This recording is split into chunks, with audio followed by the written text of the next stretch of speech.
E se a graça de Deus fosse bem mais do que um simples perdão? Nesta nossa análise, a gente vai ver como ela é, na verdade, um poder ativo que nos ensina um jeito completamente novo de viver, transformando o nosso dia a dia de dentro para fora. Ok, vamos começar com uma provocação. A ideia mais comum de liberdade é poder fazer tudo o que a gente quer, certo? Mas as fontes que estamos analisando hoje propõem algo totalmente diferente, uma virada de chave nesse pensamento. E é isso que a gente vai desvendar juntos. Este versículo de Tito é o nosso ponto de partida. Olha só a palavra-chave aqui. A graça ensina.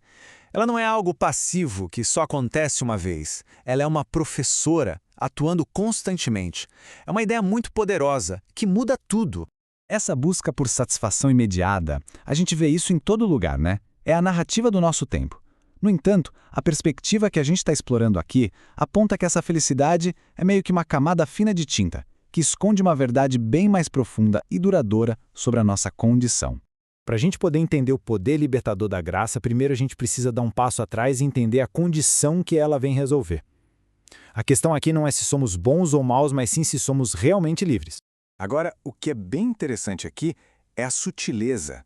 Não se trata de não ter escolha, sabe? Mas de ter uma vontade que, segundo as fontes, já está inclinada, subjugada. Ela age de forma espontânea, mas sempre seguindo uma natureza que, por si só, se opõe à justiça de Deus.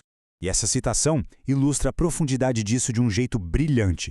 O problema não está só nas ações, mas na fonte de onde elas brotam. Se a fonte está, digamos, envenenada, tudo que sair dali também vai estar. E o mais complexo é que essa prisão pode ser invisível para quem está dentro dela. A pessoa pode se sentir no controle, se sentir livre, quando na verdade ela está presa num ciclo de autossabotagem espiritual. Esse quadro aqui deixa o contraste bem claro. De um lado, a percepção que a gente tem de controle, de liberdade. Do outro, a realidade espiritual descrita como uma servidão que, no fim, só leva a um vazio. Então, a pergunta de $1 milhão é: como sair disso? É exatamente aqui que a gente chega no coração da mensagem. Se a vontade humana está aprisionada, a libertação tem que vir de fora. Não tem como ser de outro jeito. Essa é a pergunta central que o conceito de graça vem responder.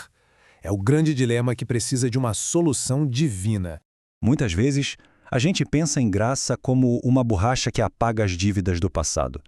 Mas os textos as descrevem como algo muito mais dinâmico, uma força ativa que quebra as correntes que nos prendem agora, no presente.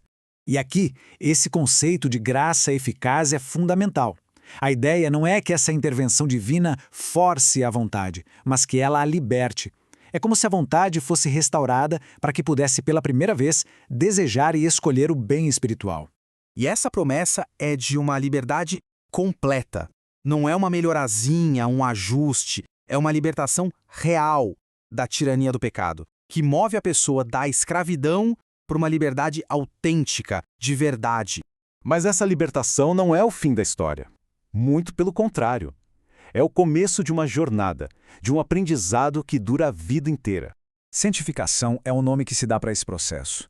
E não se trata de um esforço humano para se tornar santo, mas da obra de Deus tornando uma pessoa santa de dentro para fora. É a graça em ação dia após dia. Se a gente voltar para o nosso versículo-chave lá em Tito, a gente vê o currículo desse ensino. A graça nos treina ativamente a dizer não para algumas coisas e a dizer um grande sim para outras, moldando um caráter completo, equilibrado. E essa talvez seja a parte mais fascinante de tudo. Essa transformação não acontece por medo ou por obrigação, mas por um fascínio, um encantamento cada vez maior pela misericórdia de Deus. Renunciar ao que faz mal se torna um fruto natural e não um fardo pesado. Certo, mas como tudo isso se parece na prática? Como é uma vida educada pela graça no dia a dia, na vida real?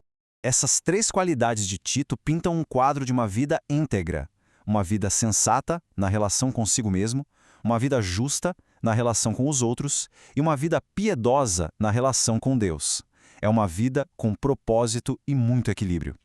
Então, o convite que fica é para uma cooperação com esse trabalho de ensino da graça. Não é sobre performance, sabe? É sobre uma parceria ativa que permite que cada área da vida seja transformada. Em vez de ser uma fuga da realidade, a mensagem do Evangelho é sobre a redenção da nossa existência do dia a dia. Ser sensato, justo e piedoso não acontece no lugar isolado, mas no trabalho, na família, nas pequenas decisões que a gente toma.